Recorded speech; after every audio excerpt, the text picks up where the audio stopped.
ओम शांति। आज है 6 नवंबर 2021 के ईश्वरीय महावाक्य। पहले सुनते हैं मुरली के मुख्य पॉइंट्स। बाबा ने कहा, अभी तुम ब्रह्मा द्वारा ब्राह्मण संप्रदाय बने हो। जब तक कोई आकर तुम ब्राह्मणों द्वारा ज्ञान ना लेवे तब तक सद्गति नहीं हो सकती। बाप संगम युग पर आकर अपने बच्चों को अच्छी मत देते हैं। तुम्हें कोई भी छीछी काम नहीं करना है। जो बाप का बन विकारों में गिरते रहते वह ब्राह्मण कुल को कलंकित करते हैं। फिर कहा, यह कलयुग नर्क बदल अब स्वर्ग होने वाला है। आग का समान बनाते ही जा रहे हैं। जब ज्ञान पूरा होगा तो फिर कर्मातीत अवस्था में चले जाएंगे, तब विनाश हो जाएगा। इस ज्ञान में मस्ती बहुत चाहिए। अपने को देखना है, हम उस ज्ञान की मस्ती व नशे में रहते हैं। आगे कहा, आपस में बात करने की भी बहुत रॉयल्टी होनी चाहिए।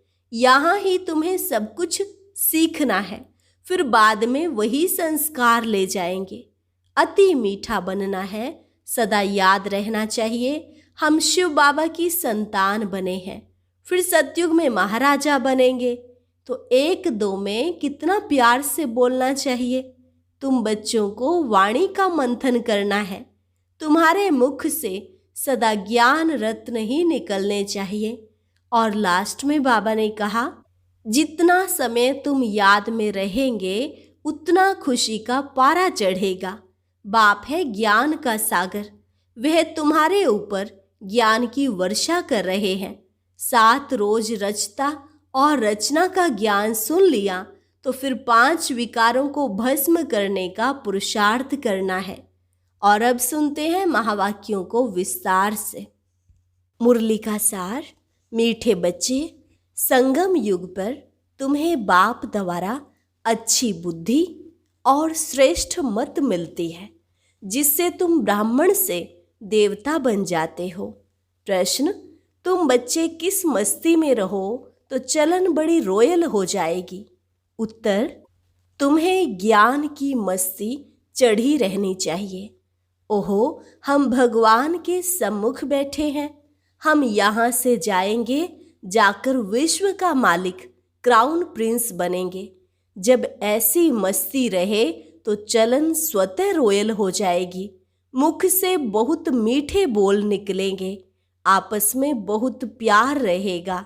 गीत, महफिल में जल उठी शम्मा परवाने के लिए। ओम शांति। मीठे मीठे बच्चों, रूहानी बच्चों ने आकर ब्राह्मण बन रूहानी बाबा से यह जरूर समझा है कि हम हैं संगम युगी ब्राह्मण। बाप ने हमारी बुद्धि का ताला खोला है। अब हम समझते हैं कि यह है संगम युग। मनुष्य जो भी पतित भ्रष्टाचारी हैं, वो फिर पावन बन भविष्य में पावन श्रेष्ठाचारी पुरुषोत्तम कहलाएंगे। यह लक्ष्मी नारायण कभी तो पुरुषार्थ कर पुरुषोत्तम बने हैं ना। इन्हों की हिस्ट्री जरूर चाहिए। इन लक्ष्मी नारायण का राज्य कब स्थापन हुआ? न कलयुग में न सतयुग में। स्वर्ग स्थापन होता ही है संगम पर। इतने विस्तार में कोई जाते नहीं है। तुम जानते हो यह संगम युग है।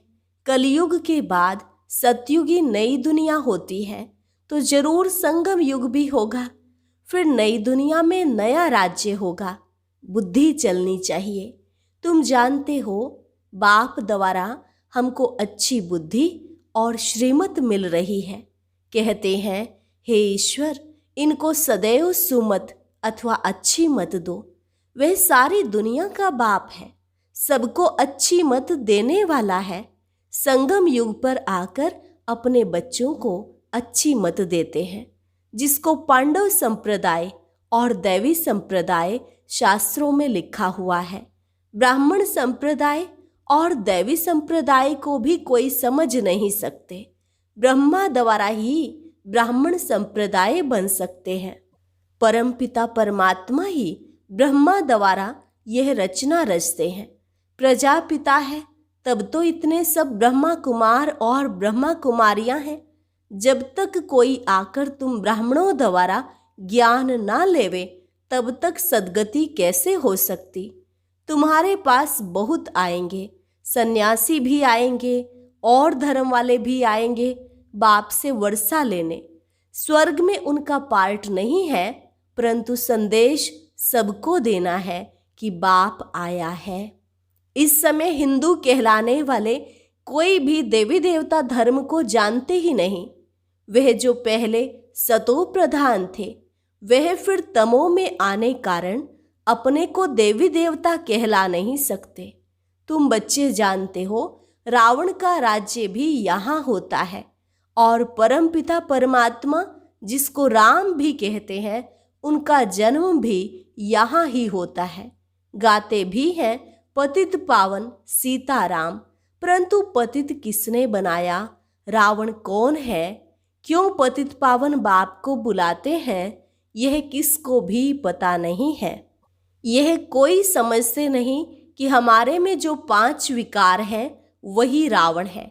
जिसमें 5 विकार नहीं वह राम संप्रदाय है।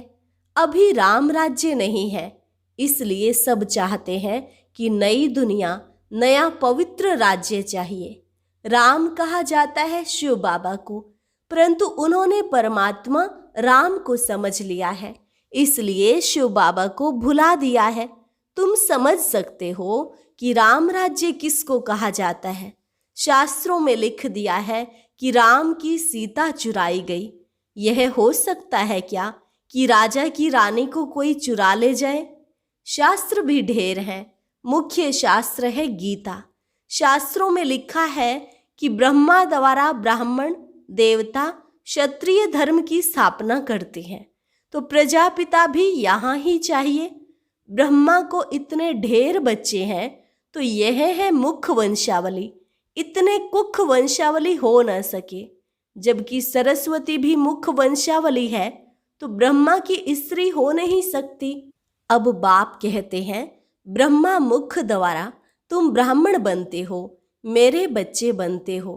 तुम बच्चे जानते हो शिव बाबा की कितनी महिमा है। बाप पतित पावन लिबरेटर भी है। यह सब गाते भी हैं, परंतु समझते नहीं है। इसलिए पहले बाप का परिचय देना है कि वह पतित पावन है, गीता का भगवान भी है, निराकार शिव बाबा है, तो जरूर आकर ज्ञान सुनाया होगा। अब जिस शरीर द्वारा ज्ञान सुनाते हैं उसका नाम रखा है ब्रह्मा। नहीं तो ब्रह्मा कहाँ से आए? ब्रह्मा का बाप कौन? ब्रह्मा विष्णु शंकर का रचयिता कौन? यह है गुह्य प्रश्न। त्रिमूर्ति देवता तो कहते हैं, परंतु यह आए कहाँ से? अब बाप समझाते हैं इनका भी रचता ऊंचे ते ऊंचा भगवान ही है, जिसको शिव कहते हैं। यह 3 देवताएं लाइट के हैं। इनमें हड्डी मांस नहीं है, परंतु मोटी बुद्धि समझ नहीं सकते। इस पर समझाना है ऊंचे ते ऊंचा भगवान है, वह ब्रह्मा द्वारा स्वर्ग का वर्षा देते हैं। गाते भी हैं मनुष्य से देवता किए, करत न लागी वार। फिर दिखाते हैं विष्णु की नाभि से ब्रह्मा निकला। कभी नाभि से भी बच्चा होता है क्या? अब बाप बैठ सब राज समझाते हैं, परंतु जब कोई समझे ना, तुम जानते हो आत्मा को ही पाप आत्मा, पुण्य आत्मा कहा जाता है। ऐसे नहीं कि पवित्र आत्मा सो परमात्मा है। परम आत्मा बाप तो सदा पावन है। तमो प्रधान को पतित कहा जाता है। सतयुग में जब सुख था तो दुख का नाम भी नहीं था। मनुष्य तो कह देते हैं स्वर्ग अभी ही है, कुछ भी समझते नहीं, परंतु अंत में आकर बाप से वर्षा लेंगे। तुम बच्चे ही जानते हो कि हम अपनी राजधानी स्थापन कर रहे हैं। विश्व का मालिक और कोई बन ना सके। विश्व पर राज्य सतयुग में होता है, कलयुग में सारी विश्व पर राज्य कर ना सके, यह भी किसको पता नहीं है। गीता में भी है कि महाभारी लड़ाई लगी थी, तभी सब धर्म विनाश हो जाते हैं। जैसे बांस का जंगल होता है, वह जब सूख जाता है तो आपस में टकराने पर आग लग जाती है और सारा जंगल जल जाता है। यह मनुष्य सृष्टि झाड़ भी जड़जड़ी भूत हो गया है। इनको भी अब आग लगने वाली है। एक दो में लड़कर खत्म हो जाएंगे।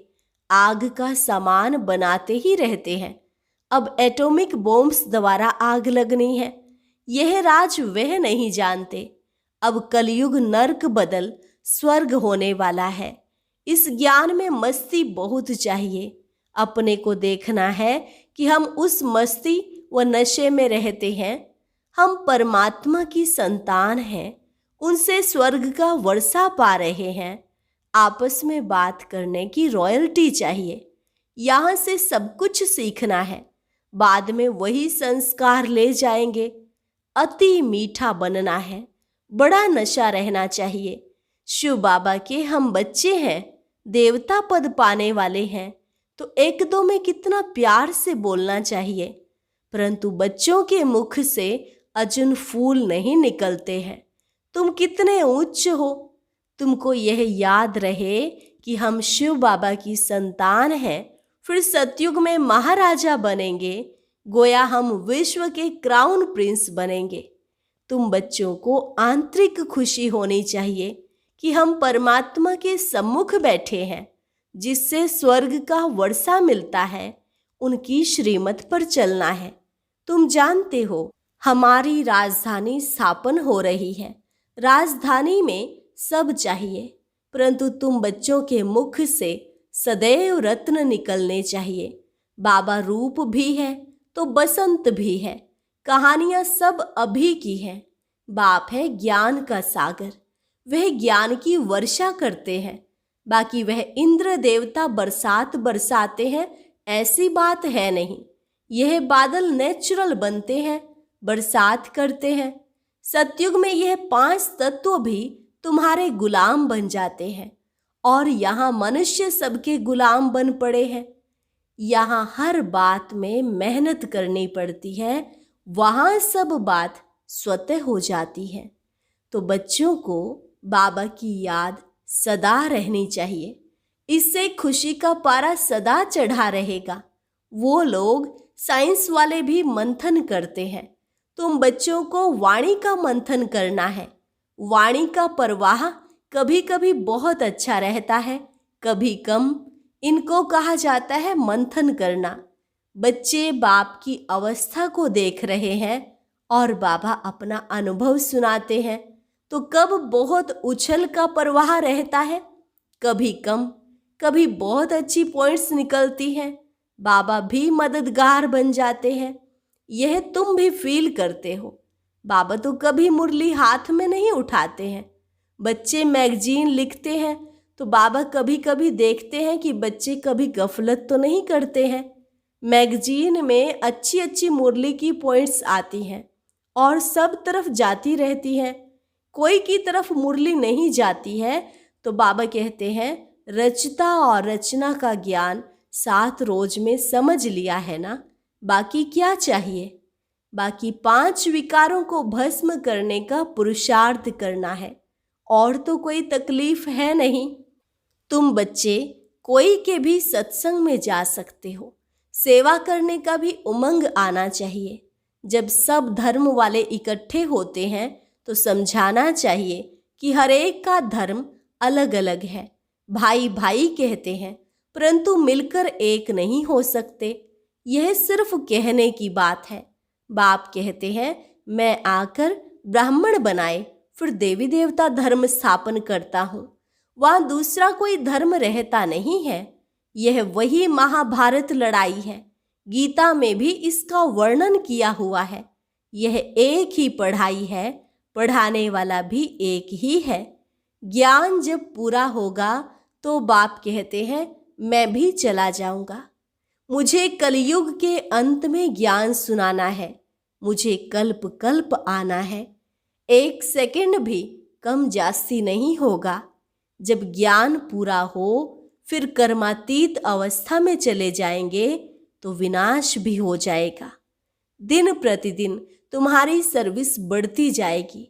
यहाँ तो न किसी में पवित्रता है, न दैवी गुणों की धारणा है। वहां पवित्रता का अंतर देखो कितना है। तुम अभी संगम पर बैठे हो। यही पुरुषोत्तम युग है। अभी तुम पुरुषोत्तम बन रहे हो, परंतु वह जलवा, वह चलन भी चाहिए। कभी मुख से पत्थर नहीं निकलने चाहिए, रत्न ही मुख से निकलने चाहिए।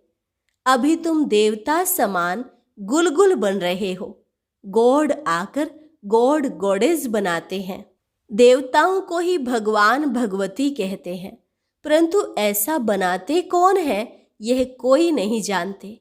तुम्हारी बुद्धि में पूरे रचता और रचना की नॉलेज है, फिर औरों को आप समान बनाने की जवाबदारी है। बहुत आते रहेंगे, स्वदर्शन चक्रधारी ब्राह्मण ही बनते हैं।